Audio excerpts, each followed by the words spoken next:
اعوذ باللہ من الشیطان الرجیم بسم اللہ الرحمن الرحیم الحمدللہ رب العالمین والعاقبۃ للمتقین والصلاة والسلام علی سید الانبیاء والمرسلین سیدنا و نبینا و شفیع ذنوبنا و طبیب قلوبنا بالقاسم محمد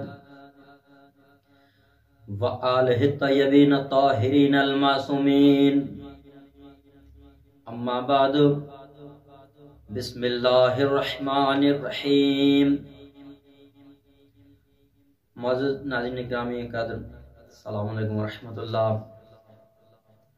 درس عقائد اسلامی بحث نبوت کے عنوان سے آج نبوت کا پہلا درس آپ عزیزان کی بارگاہ میں پیش ہے۔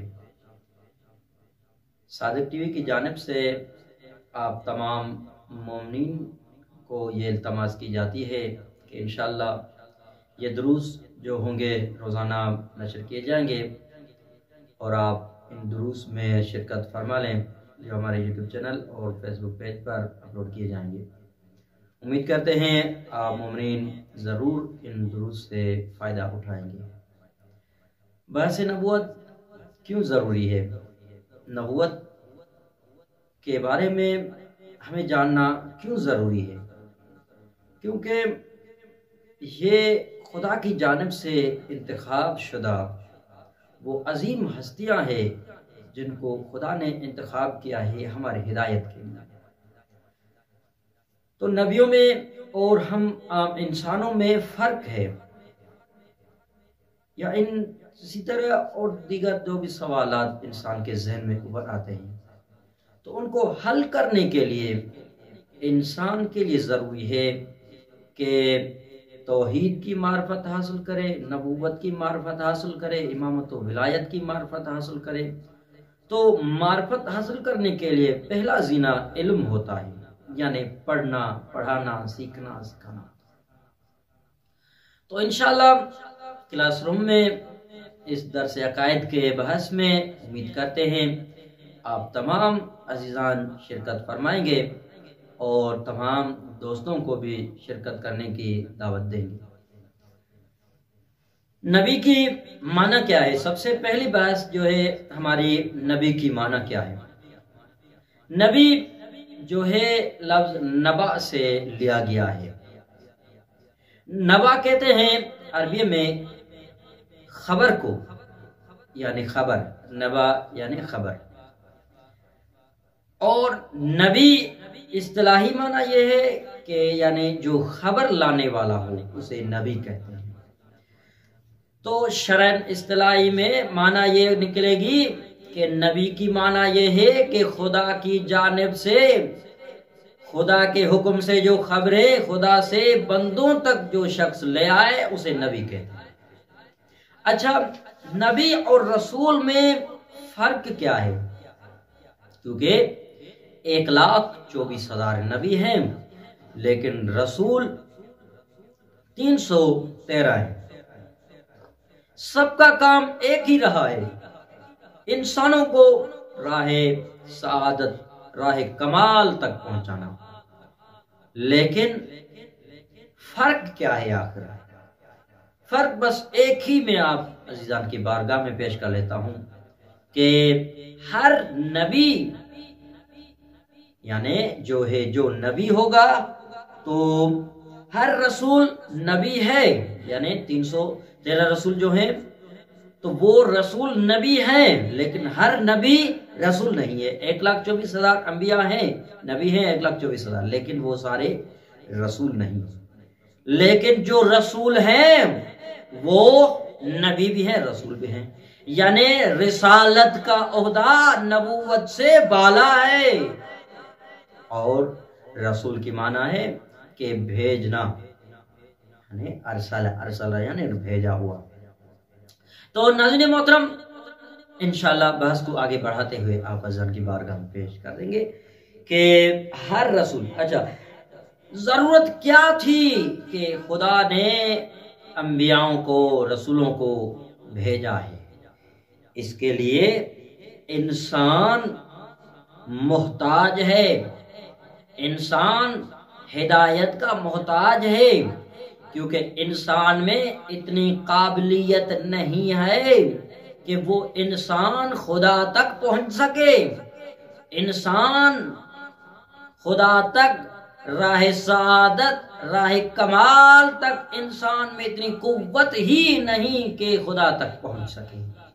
تو خدا نے انبیاؤں کو مبعوث کیا تاکہ لوگ انبیاؤں کی پیروی کریں اور سیدھے راہ پر آ کر خدا تک پہنچ سکیں۔ تو ناظرین محترم، ہمیں چاہیے کہ انبیاؤں کی معرفت حاصل کریں اور ان کی سیرت پر چلیں۔ نبوت دو قسم کی، ایک نبوت عامہ، دوسری نبوت خاصہ۔ نبوت عامہ میں کیا ہے؟ تمام انبیاء کی بحث ہے، جناب آدم سے جناب عیسیٰ تک۔ اور نبوت خاصہ میں صرف اور صرف ہمارے آخری نبی حضرت محمد مصطفیٰ صلی اللہ علیہ وآلہ وسلم کی بحث کریں گے۔ تو ناظرین محترم، آج کے ہم اس درس میں یہ سیکھا کہ نبوت ایک عامہ ہوتی ہے، دوسری خاصہ ہوتی ہے۔ نبی اور رسول میں فرق یہ ہے کہ ہر رسول نبی ہے لیکن ہر نبی رسول نہیں ہے۔ اور نبیوں کو خدا نے کیوں بھیجا؟ تاکہ انسان راہ کمال تک پہنچے، درجے کمال تک انسان کو پہنچنا ہی ہے، تو نبیوں کی پیروی کرے۔ اچھا، انبیاؤں کا کام کیا ہے؟ انبیاؤں کا کام، یہ مہم بحث ہے، اس کو آپ نوٹ کیجئے۔ انشاءاللہ اگر آپ سے کوئی سوال کرے تو آپ اسے بغیر جھجک کے آپ جواب دیجئے کہ انبیاء کا کام کیا رہا ہے۔ سب سے پہلا انبیاء کا کام یہ رہا ہے کہ راہ سعادت تک انسانوں کو پہنچانا، یعنی کامیابی کی راہ انسانوں کو دکھانا۔ تو ناظرین محترم، خدا نے جن اپنے انبیاءوں کو انتخاب کیا ہے تو ان انبیاءوں کا کام ہی یہ رہا ہے کہ انسانوں کو کامیابی کی جانب جو ہے متوجہ کرے، یعنی کامیابی کی تعلیم۔ نمبر دوسرا کام کہ اپنا قوانین انسان کو قوانین الہی کی تعلیم دینا۔ دوسرا کام انبیاءوں کا یہ رہا ہے کہ انسانوں کو خدا کے دستورات، خدا کے قانون کی تعلیم دینا، یعنی یہ نبی خدا کی جانب سے پڑھ کر آئے ہیں۔ تو ناظرین محترم، یہ نبی جب پڑھ کر آئے ہیں تو انسانوں کو پڑھانے کے لیے آئے ہیں۔ تو نبیوں کا دوسرا کام یہ رہا ہے کہ انسانوں کو تعلیم دینا، انسانوں کو سکھانا۔ تیسرا کام نبیوں کا یہ رہا ہے کہ انسانوں کی تربیت کرنا، نیک تربیت کرنا، تاکہ طاغوت سے بچیں، ظلم سے بچیں، ظالم کے خلاف آواز اٹھائیں، خدا کی جانب متوجہ ہوں۔ یہ نبیوں کا کام رہا ہے۔ اچھا، تو ہم نبیوں کی کیوں پیروی کریں؟ آخر کیا سبب ہے؟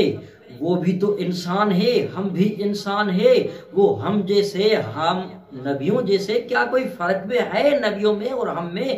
ہاں ناظرین محترم، فرق ہے۔ یہ لوگ جو کہتے ہیں کہ نبیوں میں اور ہم میں کوئی فرق نہیں ہے، دراصل یہ غلط کہتے ہیں، یہ جھوٹ کہتے ہیں، یہ گناہ کرتے ہیں، کہتے ہیں کہ بھائی نبیوں میں اور ہم میں فرق نہیں ہے۔ پہلا فرق میں نبیوں میں اور ہم میں سے یہ آپ کو بتا دیتا ہوں کہ ہم پر وحی الہی نازل نہیں ہوتی، اور نبیوں پر خدا کی جانب سے وحی نازل ہوتی ہے۔ تو نبیوں کی کیوں پیروی کریں؟ اس کا جواب یہ آپ دیجئے گا کہ جو نبیوں پر خدا کی جانب سے وحی نازل ہوتی ہے اور ہم پر وحی نازل نہیں ہوتی، اس لیے ہم نبیوں کی پیروی کریں گے۔ دوسرا جو ہے ان کو علم لدنی ہے۔ علم لدنی یعنی غیب کا علم، ان میں چھپا ہوا علم پایا جاتا ہے۔ خدا جن کو اپنا نمائندہ منتخب کرتا ہے، جن کو حجت قرار دیتا ہے، جن کو ہدایت کے لیے منتخب کرتا ہے، خدا انہیں علم دیتا ہے تاکہ معاشرے کو وہ پڑھائیں۔ تو ناظرین محترم، یہ نبیوں کا کام یہ رہا ہے کہ انسانوں کو تعلیم دینا، پڑھانا، کیونکہ اب دوسرا فرق انسانوں میں اور نبیوں میں یہ ہے کہ ان کے پاس علم لدنی ہے، یعنی غیب کی خبریں ہیں، اور ہمیں غیب کی کوئی خبر نہیں ہے۔ تیسرا جواب کہ ہم نبیوں کی کیوں پیروی کریں؟ اس لیے کہ ان کو خدا نے ہدایت کے لیے انتخاب کیا ہے، تو جو خدا کو مانتے ہیں تو یقیناً وہ خدا کی بات بھی مانیں گے۔ تو خدا نے انبیاءوں کی پیروی کرنے کا حکم دیا ہے، اس لیے ہم نبیوں کی بات مانیں۔ اب اس سوال، اگر آپ سے سوال کیا جائے کہ ہم نبیوں کی پیروی کیوں کریں، تو آپ کیا جواب دیں گے؟ ان کے لیے 3 جواب ہیں۔ پہلا جواب کہ ان پر وحی نازل ہوتی ہے، ہم پر وحی نازل نہیں ہوتی۔ ان کو علم لدنی ہے، ہم کو علم لدنی نہیں ہے، اور ان کو خدا نے انتخاب کیا ہے ہدایت کے لیے، لہٰذا ہم خدا کے بندے ہیں، اور خدا کے بندے ہیں تو خدا کی بات مان کر خدا کے انتخاب کردہ ان نبیوں کی پیروی کریں۔ انشاءاللہ کل دوسرے درس میں نبوت کے بارے میں آگے بحث کریں گے۔ امید کرتے ہیں کہ یہ درس آپ کو ضرور پسند آئے گا اور اس پر عمل کریں گے اور مومنین تک پہنچائیں گے۔ والسلام علیکم ورحمۃ اللہ۔